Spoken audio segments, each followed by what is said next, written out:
Buenas tardes, mi nombre es Carlos Andrés Orozco Medina, soy estudiante de Administración en Seguridad y Salud en el Trabajo de la Universidad Minuto de Dios. Hago parte del grupo número 3 de la materia Riesgos Físicos. El grupo está conformado por Ian Felipe Martínez, Laura Caterina Navarrete, Julián Martínez. En el siguiente video identificaremos los agentes contaminantes del ruido y los aspectos importantes de este riesgo. La empresa que escogimos para realizar este video es la empresa Montajes JM, que es una empresa que realiza trabajos en el área de hidrocarburos, trabajos de mecánica, obra civil, obra eléctrica e instrumentación. El área que escogimos para realizar el video es el área de prefabricado, un área de metalmecánica donde se realizan trabajos de soldadura, corte y otros tipos de labores. Como podemos ver en el video, esta es la parte donde están ubicados los generadores, los cuales son los que le suministran la energía eléctrica para realizar las labores con la herramienta eléctrica en el área de prefabricación.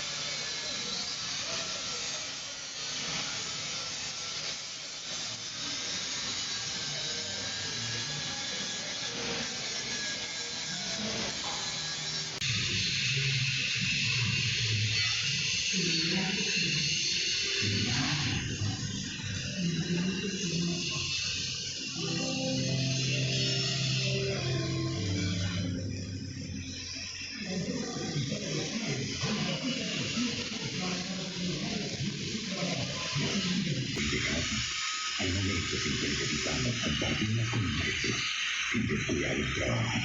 Existen.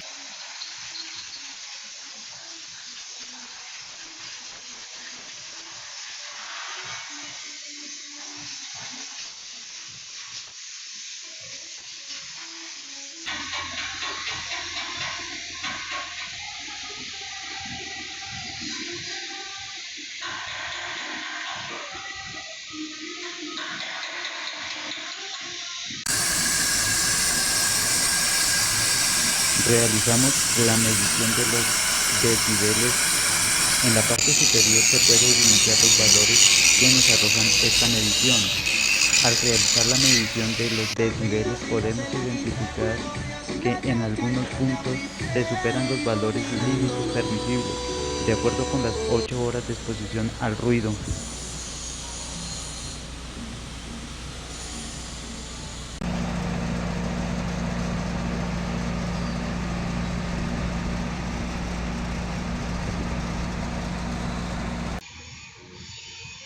Buenas tardes, Julián, ¿cómo se encuentra? Buenas tardes, muy bien, gracias.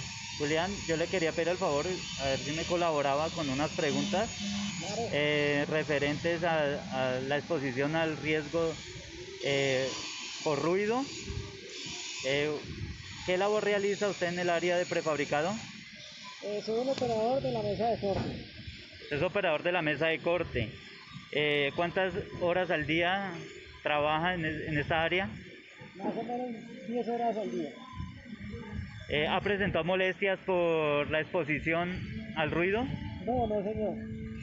¿Qué elementos de protección utiliza para...? Utilizo tapadillos de inserción desechable.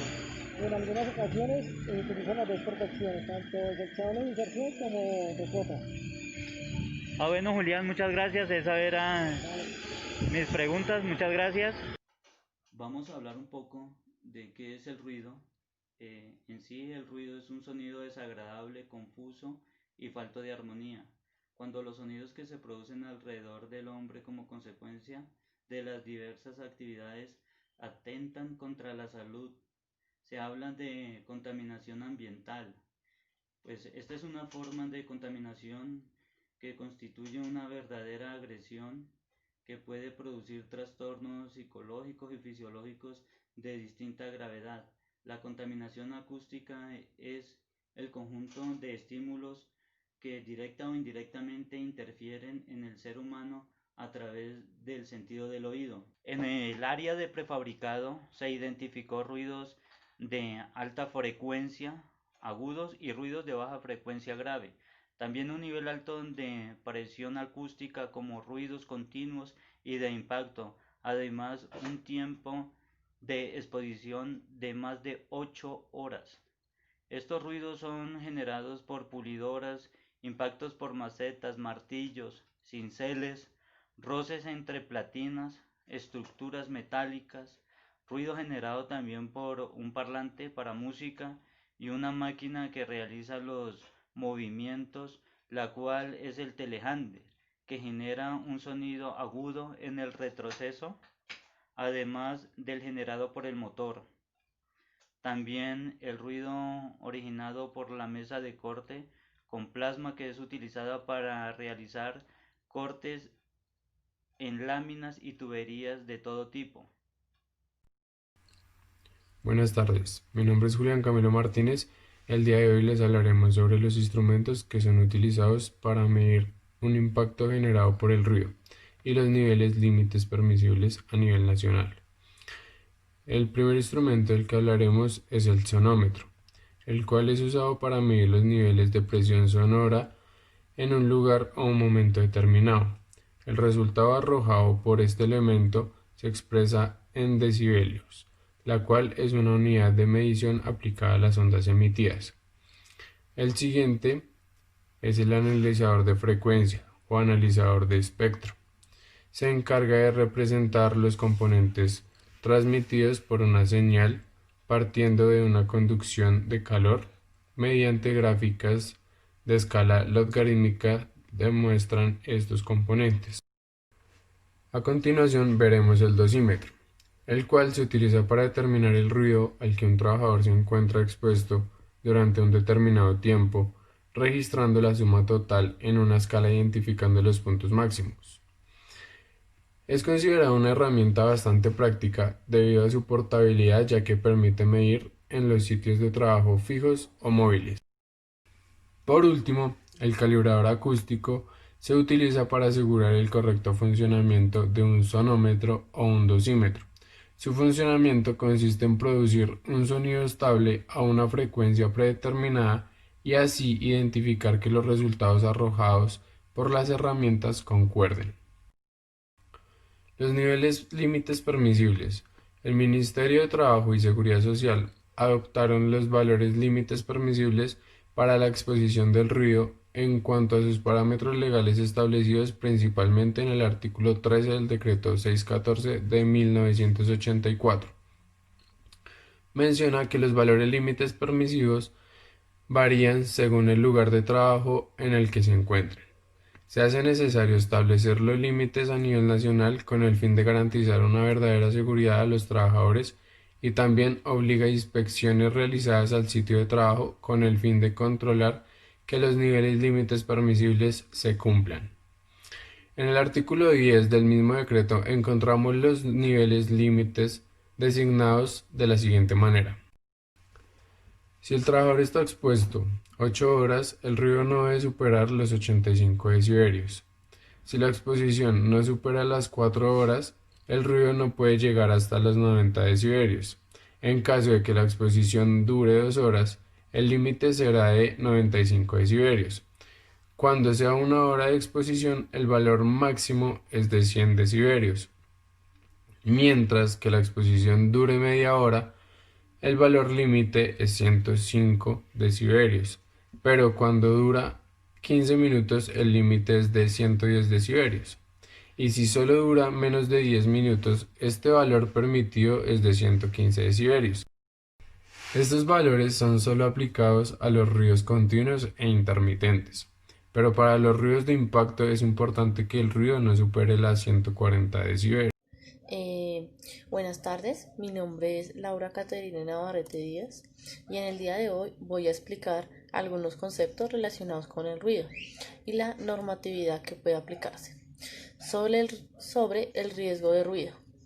Es la resolución 1792 de 1990 y la resolución 8321 de 1983 y la resolución 2400 del 1979 y los efectos sobre la salud, que produce la contaminación auditiva. Inicialmente pienso que la exposición al ruido puede conllevar más de un riesgo para la seguridad y la salud de los trabajadores, como lo es la pérdida de audición. El ruido excesivo daña las células ciliacas de la cóclea, parte del oído interno, lo que provoca una pérdida de audición. Se dice que la pérdida de audición por actividades laborales es una de las enfermedades más recurrentes en muchos países del mundo. Efectos fisiológicos. La exposición al ruido tiene efectos sobre el sistema cardiovascular, aumenta la tensión arterial. El estrés relacionado con el trabajo, el estrés laboral, rara vez tiene una sola causa. Generalmente se produce por interacción de varios factores de riesgo. El ruido en el entorno de trabajo, incluso a niveles muy bajos, puede provocar estrés. Aumento del riesgo de accidentes. Los altos niveles de ruido dificultan la escucha y la comunicación de las personas entre sí, lo que incrementa la probabilidad de que ocurran accidentes. Este problema puede verse agravado por el estrés laboral que el mismo ruido puede provocar. Otros efectos del ruido son las disfunciones cardiorrespiratorias, variaciones del sistema endocrino y efectos en el sistema nervioso. En conclusión, el ruido altera las actividades y la comunicación, causando molestia en algunos casos. La molestia puede llevar a respuestas de estrés, luego a síntomas y posiblemente a enfermedades. Alternativamente, el ruido puede influir en la salud directamente y no a través de la molestia. La respuesta al ruido puede depender de las características del sonido, incluida la intensidad, la frecuencia, la complejidad del sonido, la duración, el significado del ruido. Bueno, pues no siendo más, agradezco su atención y muchas gracias. Una acción correctiva que puede funcionar muy bien sería la ampliación del espacio, debido a que ahí se puede evidenciar que trabajan siempre con una muy buena cercanía, y no solo es el ruido del trabajo que ellos están realizando, sino se le junta el ruido del trabajo que están realizando sus compañeros. Entonces, si podemos ampliar el espacio, poner más espacio entre punto y punto de trabajo, el ruido de los demás compañeros sería reduciendo y ya entraríamos a manejar propiamente solo el ruido que se genera por el trabajo que realiza el trabajador. Eso ya lo podemos combatir con los tapaoídos de inserción, y sencillamente arriba le podemos poner tapaoídos de copa. Otra medida que va ya más de la persona encargada es sencillamente estar revisando que el personal utilice la dotación, en este caso sus tapaoídos. Fácilmente ellos de protección utilizan las llamadas monjitas, que son los capuchones que ellos utilizan, y muchas veces no utilizan los tapaoídos, sencillamente se ponen las monjitas y los tapaoídos los dejan aparte, y no es tan fácil evidenciar si no vamos al punto, miramos que ellos lo estén utilizando, le hacemos levantar su monjita, le decimos por favor déjeme ver sus tapaoídos, porque hay mucho trabajador que todavía no tiene la suficiente conciencia del daño que eso puede llegar a causar, porque es un daño que no es de un día para otro, es un daño que con el tiempo se va agravando hasta poder dejarlo sin audición.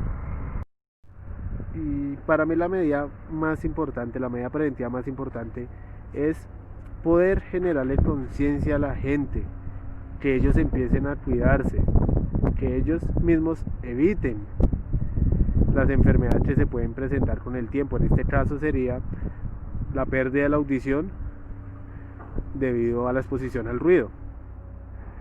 Debemos llenarlos de capacitaciones, dar ejemplos, quitarles esa mentalidad de que llevan trabajando 20, 30 años así y no les va a pasar nada. Poderles generar conciencia y que crezca la responsabilidad para que así pueda bajar el índice de accidentalidad, de enfermedades laborales, de todo lo que se viene presentando constantemente. También podemos apreciar que la cantidad de tiempo de exposición del trabajador realizando su actividad es alta. Podríamos utilizar turnos rotativos donde la persona esté 1 hora y después poner otra persona 1 hora e ir cambiándole las actividades. Se puede reducir un poco así, o sencillamente colocando jornadas laborales de 8 horas, porque pues ahí estamos evidenciando que son 10 horas las que dice el trabajador que se encuentra en el sitio de trabajo.